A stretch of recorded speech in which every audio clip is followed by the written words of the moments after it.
I do not know to what extent the arguments offered by Unnatural Vegan are insincere or are just sincerely ignorant and wrong.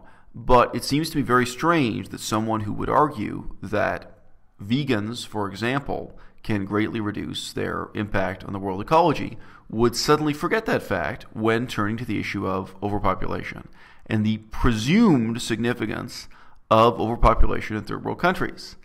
The people of Rwanda, Laos, and Lesotho are not vegan. I don't think any of those countries has even a 1% vegan population rate. It's probably pretty close to zero in all three of those countries. And yet, if you glance at this chart, you can see right away the ecological impact of having a baby, of having a new infant grow up to be an adult, the life cycle ecological impact of a Rwandan, a Laotian, or a Lesothoian child, sorry if I mispronounced that, is much, much lower than a new child being born and raised and growing to adulthood in the United States or Canada. This is such a basic fact. I don't see how anyone on any side of the anti-natalist debate could ignore it, especially not if you're having a natalist versus anti-natalist debate within veganism, where these kinds of statistics seem to be the bread and butter of our movement. They're used all the time. And yet here they seem to be conveniently ignored by Unnatural Vegan. We're overpopulated. Why the fuck do you feel so self-entitled to breed? Especially when you're vegan, when you're already aware of what the hell's going on at our planet. I guess they think that the entire world is dealing with overpopulation. Like somehow them not having children is going to improve the situation in like the developing world. It would be really easy to accuse Unnatural Vegan of racism, and I'm not going to do that. It's too easy. Do you really think a first world country like the Netherlands does not have any problem with overpopulation?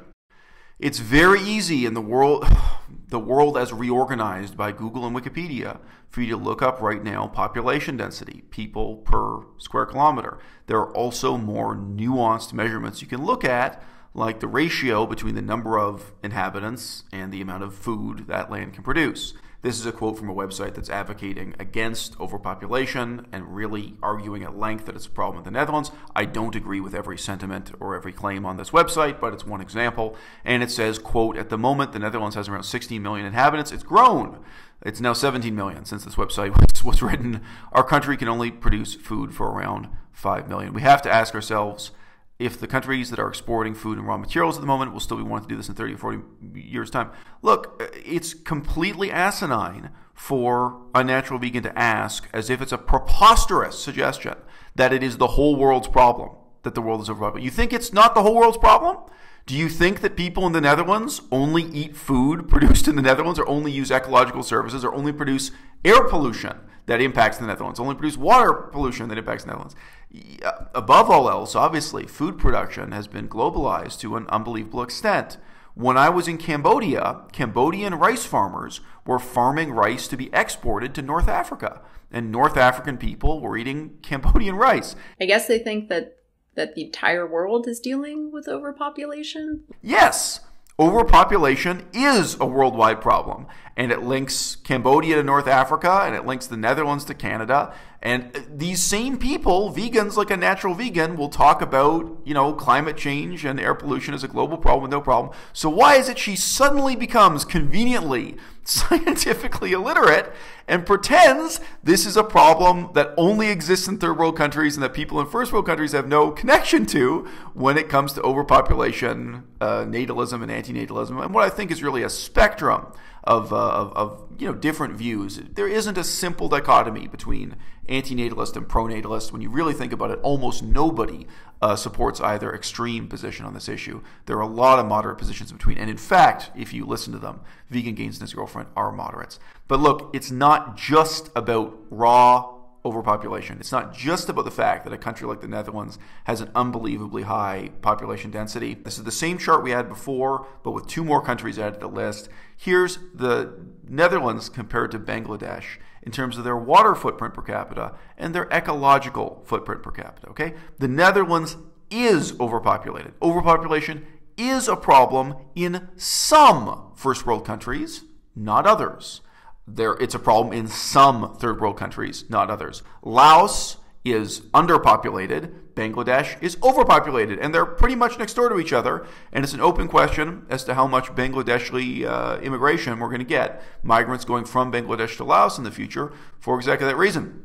But in any case, apart from the mere fact of overpopulation itself, there's the question of the ecological impact of that population, and that changes dramatically with things like, yes, y'all, meat consumption. And whether or not you've heard of it, of course, long-distance flights, taking basically to what extent you rely on airplanes and to what extent your country as a whole relies on airplanes, which may be used for transport, which may be used for military purposes, but yes, also for taking vacations, that kind of thing.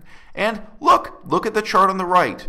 You could have maybe 5 children in Bangladesh who live and are raised at a Bangladeshi quality of life with Bangladeshi environmental impacts, and you would never have the negative ecological impact of just one child in the Netherlands.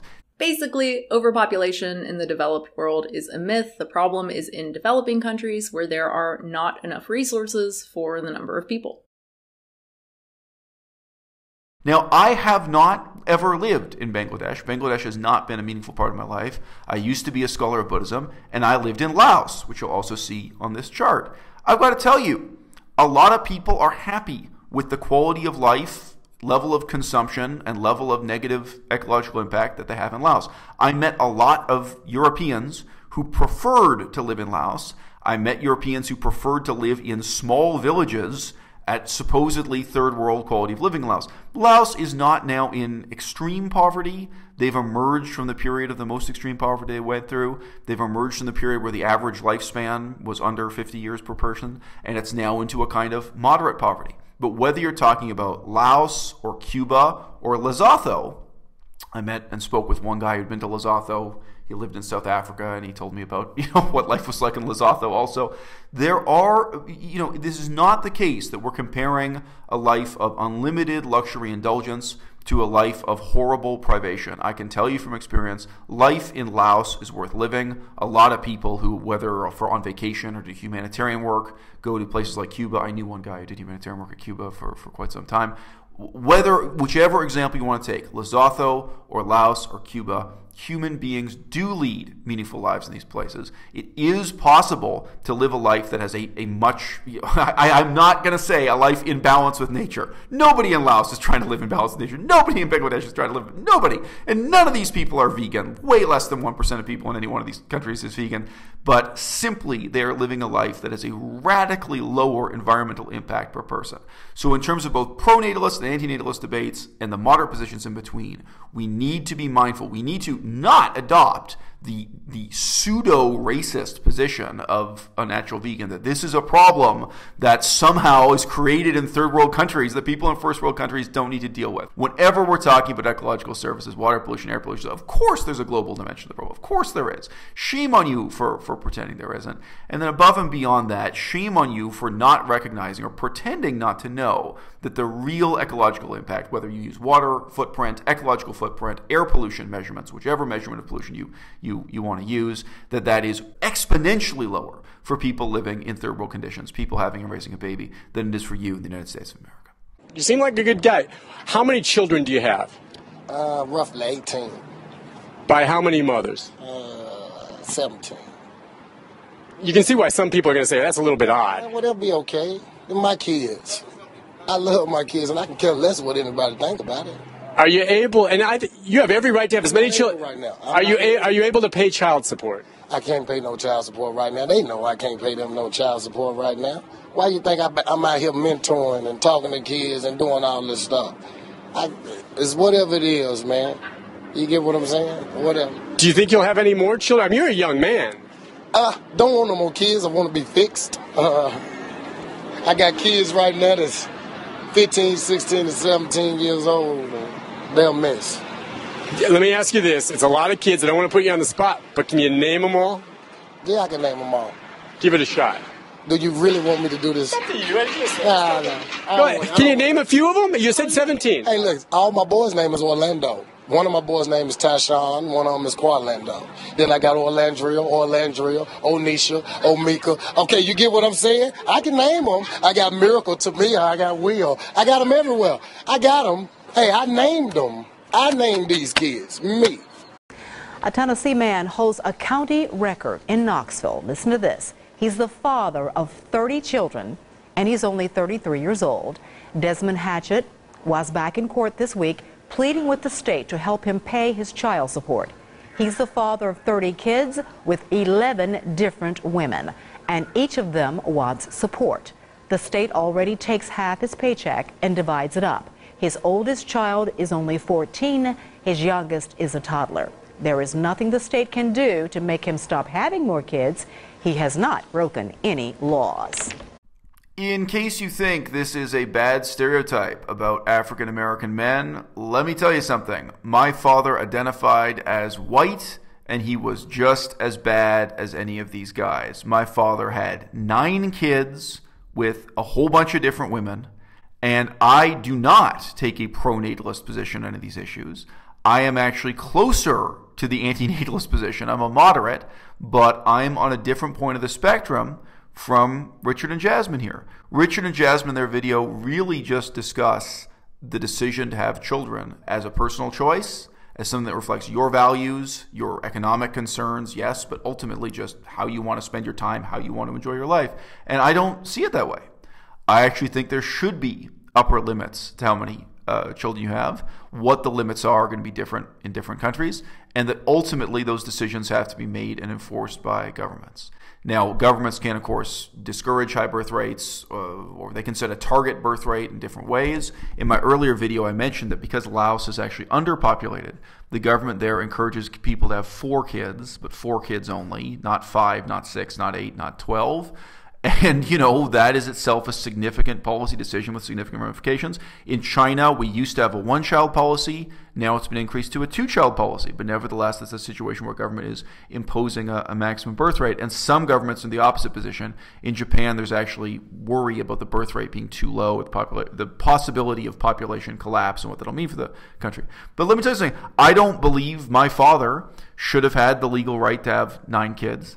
And I was the youngest of those 9 kids. So yes, in my case, it absolutely means that I would not exist. And you can quote me on this. Existing is one of my favorite things to do. But nevertheless, I have to call my own existence into question here.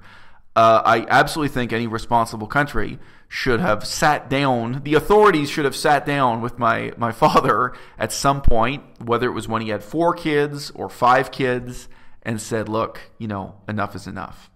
Ultimately, there are questions here of regulation. There are questions that go far beyond personal choice. There are questions of what kind of society we want to live in. And, you know, how those decisions are made, what the rules are, and how they're enforced are very, very important political decisions. They're not anything I take lightly. Although I am not an anti-natalist, it's really ironic that in this situation, in terms of the stated position of Richard and Jasmine, they are just telling you that this is a personal choice. Try to make the right choice. Think about your values. Think about what you really want in life. And they feel that many people, we don't know how many, they don't offer us a percentage guess. They don't say whether it's 50% of people or 60% of people or 20% of people, but they feel that many people will agree with them and will not agree with the sort of stereotypical grandmother trying to force you to have kids as early as possible and as often as possible. I think there's a much deeper question that everyone in the audience needs to ask themselves when you step away from these stereotype notions. Reject the stereotype image presented by Unnatural Vegan, that this is just a problem for the third world. It's only a problem in third world countries, not in first world countries. No, there are plenty of third world countries that are underpopulated, that are depopulated, like Laos or like Myanmar. Myanmar also has an incredibly low population density and so on.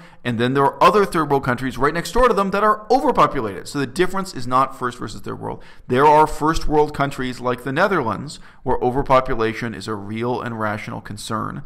And there are countries that may be large in terms of their expanse of empty land, but where that land is not really fertile, is not really arable, or is not really inhabitable. So you nevertheless get overpopulation problems with the population being crowded into just a few cities, just a few trading ports. I do not not want to venture a guess as to how close to their maximum population capacity, Iceland is, a small country like Iceland. A country like Greenland, although underpopulated in terms of just looking at the raw data, if you try to do an ecological and economic analysis, what is the maximum population Greenland can carry, or what's the optimum population Greenland can carry? Very, very difficult decisions to make. But those decisions ultimately translate into government policies on how many children you should have. They ultimately translate into government policies that would take away the freedom of my own father to have more kids when he's already had 4 or he's already had 5, whatever the number is. That's a decision we have to make as a society. It's a decision we have to make in a democratic and transparent fashion. And many people who've attacked me for being anti-anti-natalist might be surprised if they calmed down and realized where I stood on this spectrum, a spectrum where very, very few people, in fact, adopt either of the opposite extremes.